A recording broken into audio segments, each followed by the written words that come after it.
کچھ کھلونے بچوں کے لیے ہوتے ہیں اور کچھ کھلونے بچوں کو چون لیتے ہیں۔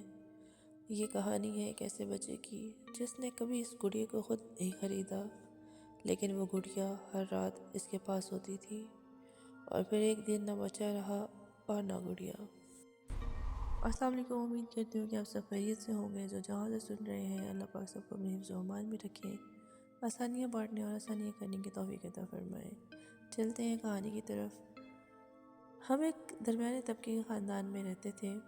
میرے بیٹے کا نام ارم تھا اور اس کی عمر تقریباً 4 سال تھی۔ ہم ایک پرانے مگر سستے گھر میں شفٹ ہوئے تھے۔ گھر خالی تھا مگر بیسمنٹ میں پرانا سامان وہ لوگ چھوڑ گئے تھے۔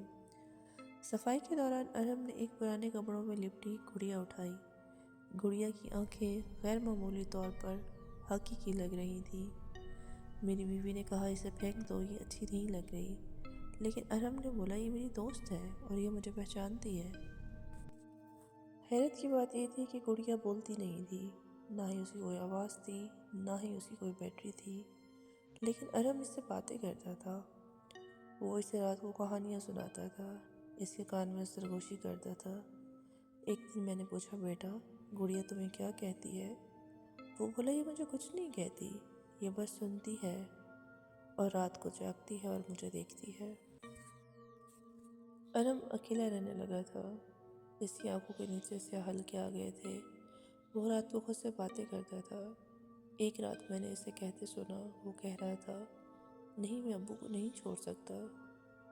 میں دروازہ کھولنے ہی والا تھا کہ اچانک وہ بولا، ٹھیک ہے، صرف تھوڑی دیر کے لیے۔ ایک عجیب بات یہ تھی کہ ہم گڑیا کو الماری میں رکھتے تھے، لیکن صبح وہ ارم کے بستر کے پاس ہوتی تھی۔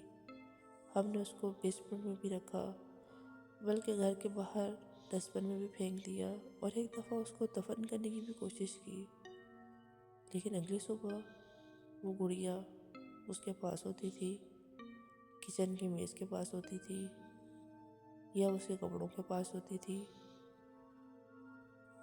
ہمارے لیے سب سے زیادہ پریشان کن بات یہی تھی، اور تب ہمیں احساس ہوا کہ یہ گڑیا کوئی عام گڑیا نہیں ہے۔ ایک دن ارم نے آہستہ سے کہا، یہ پہلے بھی یہاں رہتی تھی، اور ہم چونک گئے۔ کون؟ میں نے پوچھا تو وہ بولا وہ بچی جس کی گڑیا یہ ہے، وہ اکیلی تھی، اب وہ مجھے بھی وہاں بلاتی ہے۔ کہاں بلاتی ہے؟ میری بیوی رو پڑی۔ ارم نے بیسمنٹ کی طرف اشارہ کیا۔ اب ہمیں سمجھ آ رہا تھا کہ وہ گڑیا ایک عام گڑیا نہیں ہے، اس گڑیا سے کوئی نہ کوئی کہانی منسوب ہے اور وہ ہمارے بچے کو اب استعمال کر رہی ہے۔ اسی روز بجلی بھی چلی گئی اور ہم بھاگ کے ارم کے کمرے میں گئے۔ وہاں سے ہنسنے کی بہت زور سے آوازیں آ رہی تھیں۔ دروازہ کھولا تو دیکھا کمرہ خالی تھا۔